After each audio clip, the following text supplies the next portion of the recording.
Welcome, everyone, to Meet Your Neighbors. Today we have the distinct pleasure of talking with Keely, Baisden, Knudsen, one of the co-founders and the executive artistic director of the Legacy Theater. So, Keely, today, can you give us, the audience, a sense of where we are and what this facility is all about? Sure, absolutely. So we're at the Stoney Creek Museum right now, which is this fabulous building that used to be a church back in the day. And they have invited us very graciously to come and to kind of take residence in their museum to do once-a-month performances. So 1 weekend a month from November all the way through August of this year. We have been performing and will continue with 2 more productions here. And it's been a wonderful partnership and an opportunity for us to have our audiences be introduced to Stoney Creek Museum and vice versa. One of the other really wonderful, notable things is that we've been invited to have a history of the Stoney Creek Theater on display. So Memorial Day through Labor Day of this summer, we've created this wonderful exhibit that talks about what happened with the property all the way from the late 1800s to the present and even into the future. And one of the really interesting things of note, besides the fact that there's, old playbills that are under casement here that are authentic from the 1920s and 30s, is that we were able to, on loan from Judith Shea and Susan Weil, borrow these fabulous Sicilian puppets. And these puppets are very rare in the world. In fact, a full collection of them is exquisitely rare.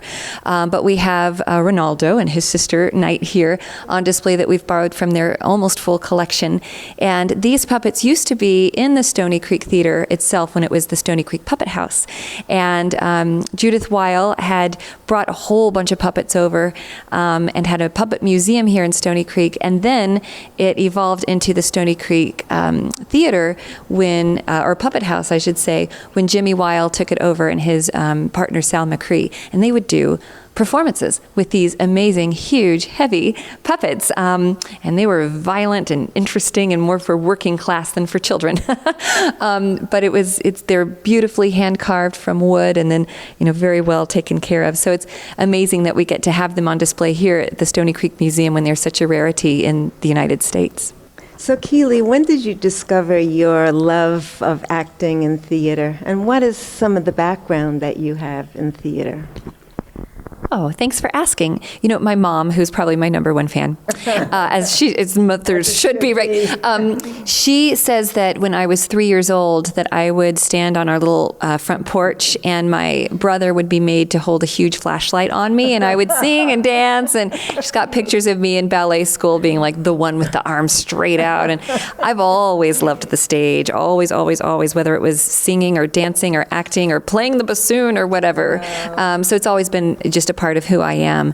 When I was in middle school, I was in my first actual play. It was the Masked Canary, and I played the title role of Masked Canary. And what's of note about that performance, it was my 8th grade year, and James Roday, he was Rodriguez then, but James Roday, who's on ABC's A Million Little Things and was the star of Psych when it was in its long run of seasons, was my acting partner in that. He was also cast opposite me, and we went on to high school together, and we were cast as leads throughout high school. Wow. Then we went to college, at the same college, and we're still cast opposite each other the whole time. And he's just recently decided that he's going to name the dressing room, the stage left dressing room, after our high school director, Mr. James Buchanan. So he's making a large donation and naming it after him, which will be so special to have that. But yes, I've always loved acting, always. And whenever I got the opportunity to perform or direct or choreograph, I was always there. And can you just give a little sense of some of the background that you've had in theater? Sure. So after high school, I went to New York University's Tisch School of the Arts, which is a wonderful and one of the largest drama schools in the nation. I graduated #1 there, and then I went on to receive a full scholarship to the Royal Scottish Academy of Music and Drama in Glasgow, which was so fun. It was wonderful. It was only a year-long program, January to December, and then we got to perform at the Edinburgh Fringe Festival, and there were great perks about that. David and I have been there, and it is an amazing festival. Yes, we had a great time there. And then what brought you to, you grew in Texas, didn't you? So what brought you to Connecticut? Well, being a Texan, when I came to New York City, I was freaked out. Like, what is this? And what's the subway system? And I didn't know a soul, and it was very scary. So I would kind of escape to a more suburban, familiar area, which happened to be Connecticut for me. And I absolutely fell in love with it. This proximity to New York City, the the people, the culture, the pace. I just loved it. So I always knew that if I could live anywhere in the world, I wanted to live and make my roots in Connecticut. And you did. And then I know in talking to you previously, you have a connection with Quinnipiac. Is that not so? Can you tell us what that is? Yeah. So after I received my master's in Scotland, I immediately got a tour, and I was doing a tour of a show in the Western U.S., and I was accumulating funds, right, so that I could afford an apartment somewhere. And I knew that I loved Connecticut. So I thought, well, gosh, if I can get an adjunct faculty position now that I have my master's degree at a school in Connecticut, then that would give me the roots, and I can continue to go into New York and audition and be kind of, a nice little life. And so I did. While I was on tour, I sent my CV to Dr. Crystal Bryan, who was head of the theater department there. And she took a chance on me. I mean, she hired me sight unseen. I came out and did the official interview, and I've been teaching at Quinnipiac since 2002. Every single semester this whole time. Yeah, 3 courses, and I teach all day on Wednesdays. I'll teach acting or musical theater performance or voice and movement or whatever they have me teach. And it's very, and we have a relationship with Quinnipiac now with Legacy. We have been using their theater arts center for our rehearsal space. And then a lot of the students are kind of apprenticing, if that's a word, with our professionals in our professional productions. So A Midsummer Night's Dream has several Quinnipiac students, and even an equity stage manager who's gone on to do wonderful professional work in New York City, who was a student of mine back in the day, is now our equity stage manager. So our ties to Quinnipiac are very strong. How wonderful. Yeah. I'm going to hand the mic to you. Okay. So I know I'd like to ask about the process of getting the theater to be here. I mean, first of all, maybe we should even ask how come you selected Branford? Is there any special reason?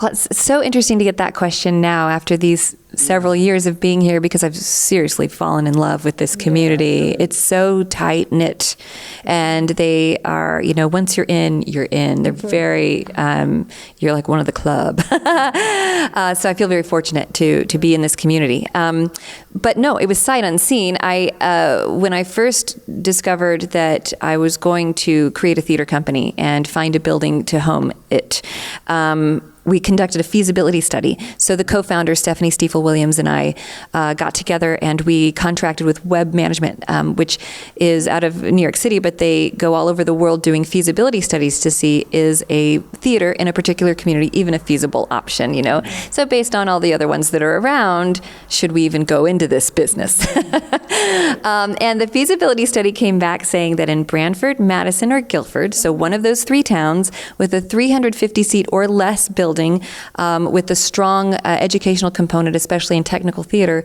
that it would be a need, and actually people would like to come. Something to do with the Q Bridge, and then the socioeconomics of the area and education level and all of that. So when we went shopping for a theater, knowing that, that's when the Stoney Creek Puppet House was for sale. So, and we'd already named the company Legacy, but it was unbelievable how uncanny the title of our company and the history of the theater kind of worked well together with its rich history. So that's great. And we became the rich recipients, so we're very, very fortunate. That's what I was going to say. How fortunate. So again, about the process, how long did it take to actually get approved to go ahead with the project, the full project? So a lot of years. A lot of years. So the first thing we did was went to East Shore Health Department, because everyone was saying, the septic, you can't have anything there, the septic. So I dove into what is it to be a theater owner? with the septic being the first thing, right? You don't think of these things when you're at NYU. But yeah, so we got approvals. We had this great design by Criscolo Engineering, and the late Bob Criscolo created that. And so our first approval came from East Shore Health, which was great. And then we moved on to our zoning approvals, and that one got approval, but it was appealed. So the Stoney Creek Association and some neighbors were concerned, rightfully so, about who is this company coming in, and how are we going to know that they're not going to be very disruptive? Because the theater is in the middle of a neighborhood. We're not in a very, commercial area at all. We're right smack dab, and right, Stoney Creek is just a slice of Americana. It is an old fishing village, and it's very particular and unique and wonderful, and it's been preserved. And I think that there was a great fear that we were going to come in and undo and make them like other places. And so we have had this wonderful education on what it is to live in Stoney Creek and to be somebody from Stoney Creek, and we are striving to be a Creeker company. so that and a lot has come from that. We had negotiations. We met with the neighbors and monthly many times for over the course of 2 years, and discovered what it was that would be the best business plan for us and for them. And so we're open 150 days out of the year, and we've resolved the parking issues with a shuttle that goes from exit 56 commuter lot for outsiders and brings people into the theater, drops them off in front, takes them back up. And all of our plans in the interior and the exterior of the theater and its complete restoration have the noise and the queuing lines and all of that in mind, so that we can make sure that we're preserving kind of the vintage charm of the village as much as possible. Yes.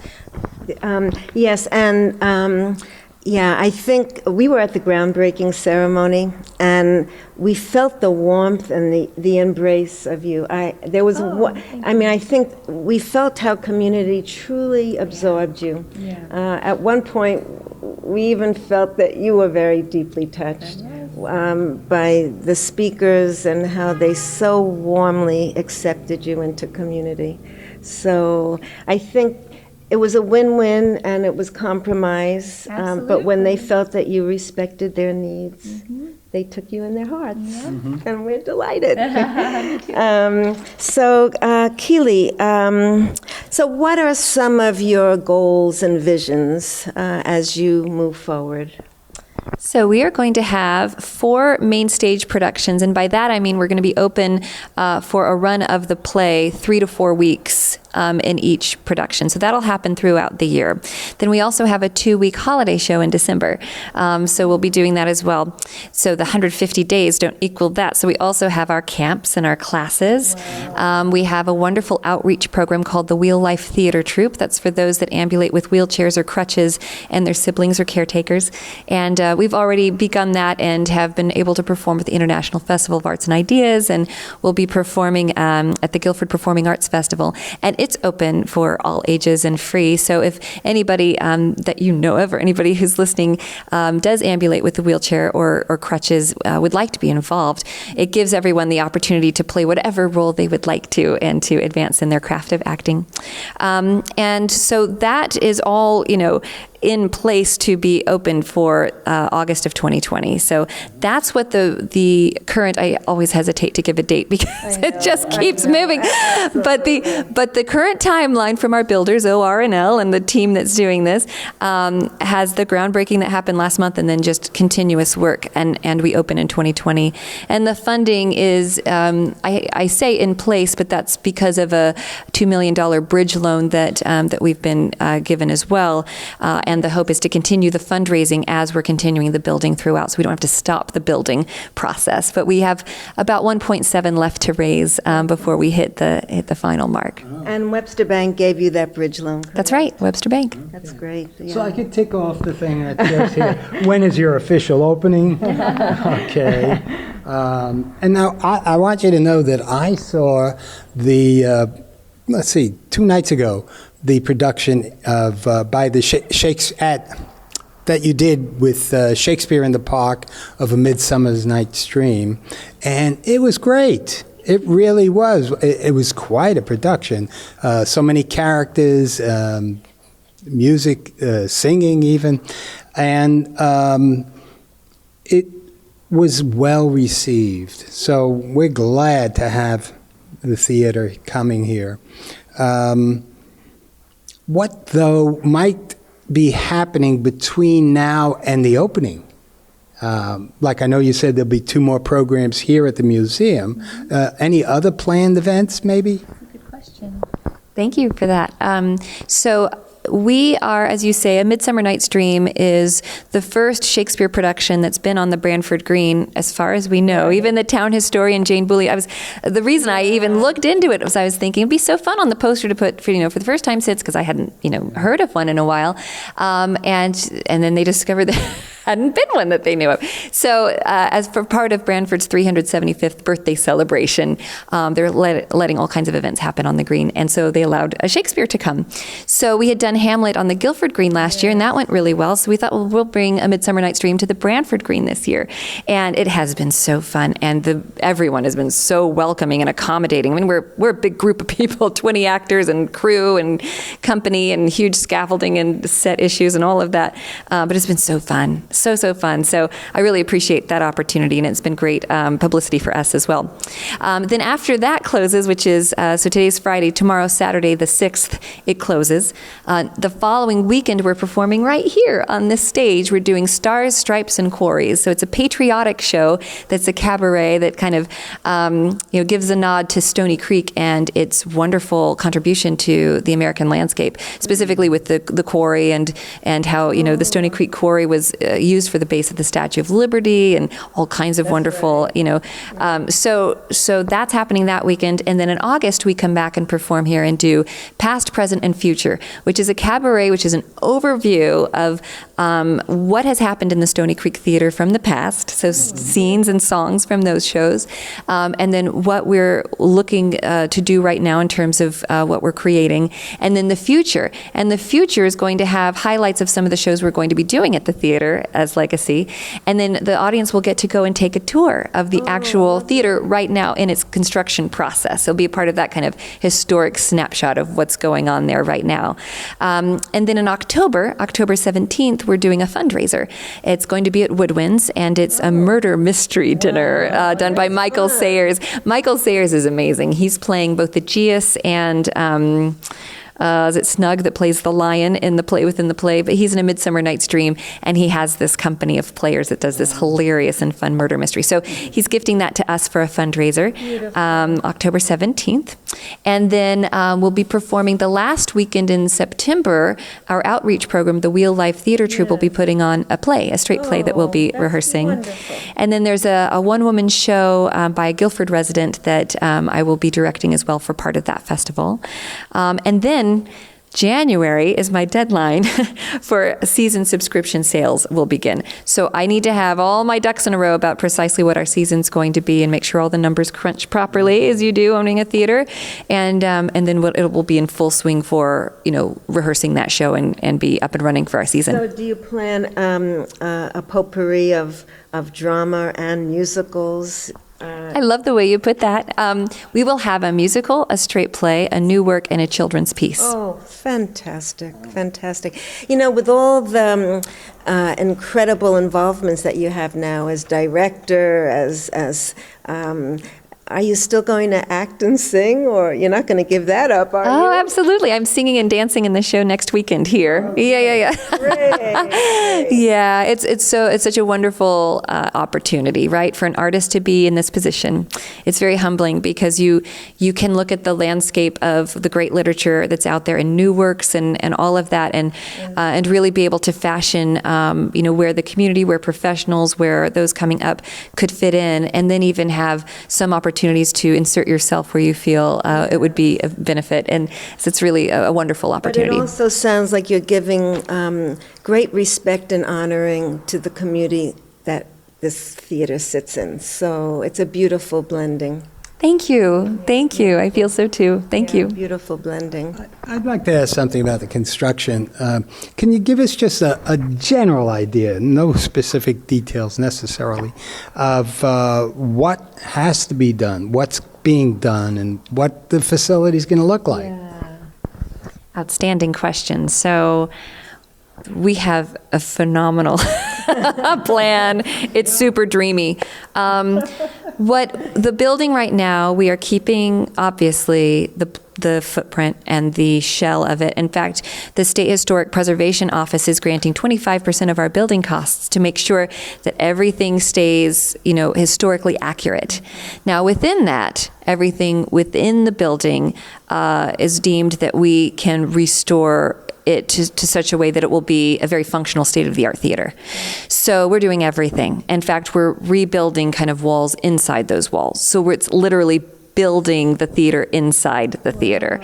It's going to be, and with the floors, it's going to be almost 6,000 square feet in that tiny little barn. It's completely accessible, which is another wonderful, thing that our real life theater troupe will be pleased to be housed in. So the lobby area is going to be the same height as the stage, but they're digging down underneath the stage so that there's raked seating all the way up. So everybody's got an excellent viewpoint. We have these really comfortable seats that are, red plush velvet, will look really nice. The woodwork on the sides of the interior is just, stunning.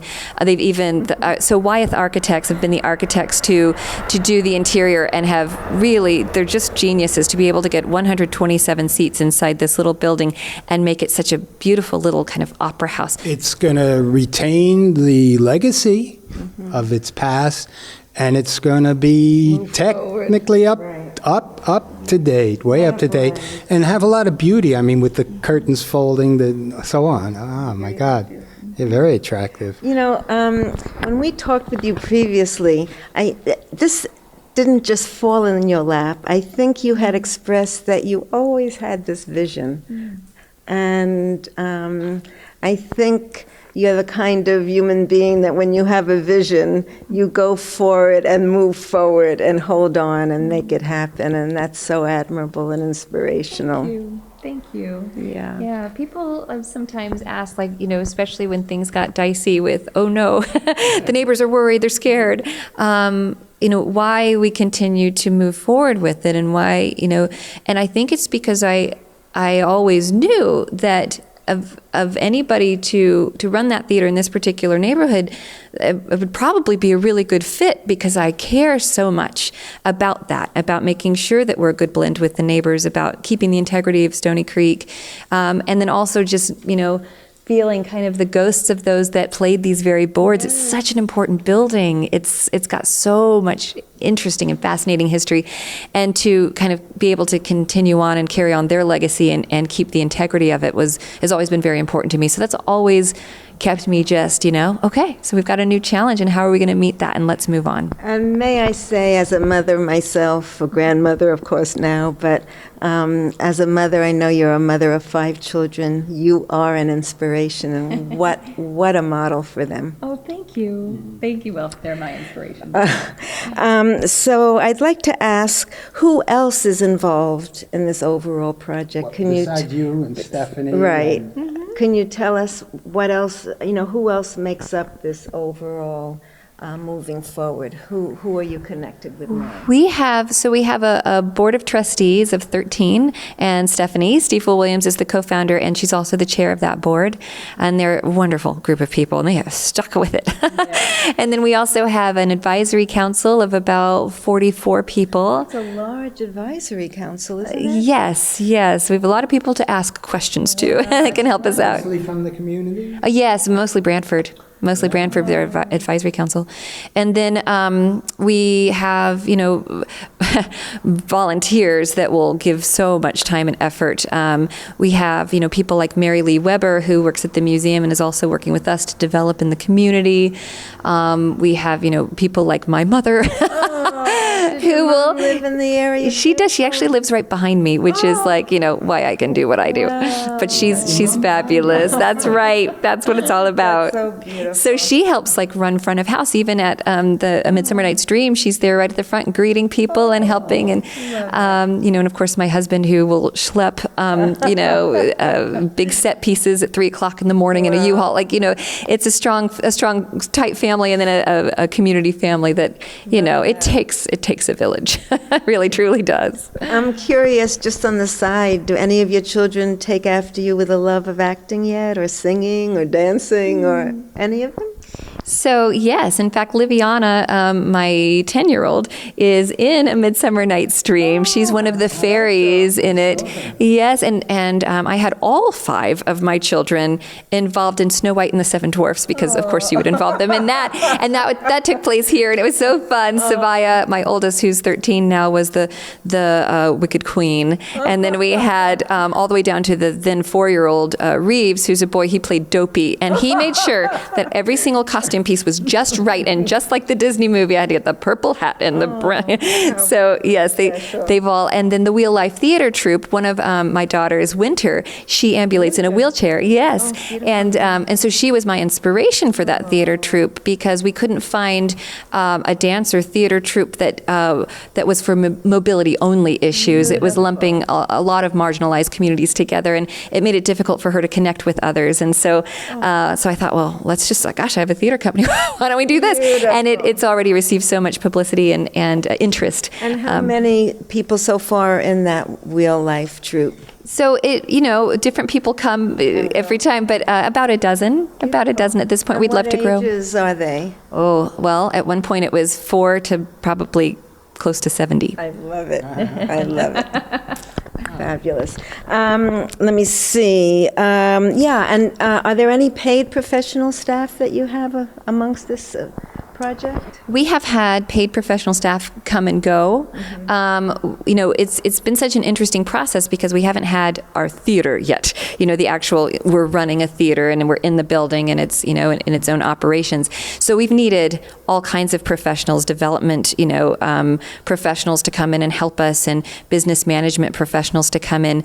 But now that we are embarking on our first season of shows, and we'll kind of be set as an organization, this is the first fiscal year, and we start our fiscal year July 1st. So this board meeting for this month is all about what is our organizational structure for the building itself. So we're looking at, having a development director and some sort of business manager or managing director of the theater, along with me as artistic director, to be the permanent staff running it. And then we'll have so many part-time opportunities with the house, running up the house, and the, all the actors and the artisans that it takes to create a piece of theater. So we're actually in kind of limbo right now. Right now it's just me, but there's going to be more. Please let there be more. Yes, and since this is going to be viewed, if there's anybody in the community that's interested in becoming involved in any way, shape, or form, if you want to, hammer a nail into the theater itself, or if you want to usher in the future, or if you got expertise in Excel spreadsheets or anything, or stuffing envelopes, we'll take you. So we'd love to have the community help out and be a part of it as much as possible. Great. How can they get in touch? Yes. So you can email me directly at Keely, it's Keely, or you can put info, either one comes to me, at legacytheaterct.org. So it's legacy, Legacy, theater, and we spell it with an R-E, so THEATRE, then CT, that's for Connecticut.org. One more time round. Sure, legacytheaterct.org. Thank you so much. Keely, this has been such a treat. Yeah. Thank you. I really appreciate it. Yeah, and again, thank you for the hard work that you put into it, that you helped to make this all come to fruition. The community is going to benefit so much Yes. by having a theater. Thank you. We are thrilled. Well, An educational center. Yes, absolutely. And we try to keep our social media up to date. If people want to see, what's happening right now in the building, or shows coming up, we're at Legacy Theater CT for Facebook. And then our website is www.legacytheaterct.org. And so if you want to know about our shows, and of course, if you're not a computer type of person and want to just pick up the phone and call, I answer the phone too. And that's 203-208-5504. 203-208-5504, and that's our kind of office number. So everyone, please keep the calls coming in, get on that website, check out the plays, and let's support the Legacy Theater. Yeah. Thank you so much, Keely. Thank you.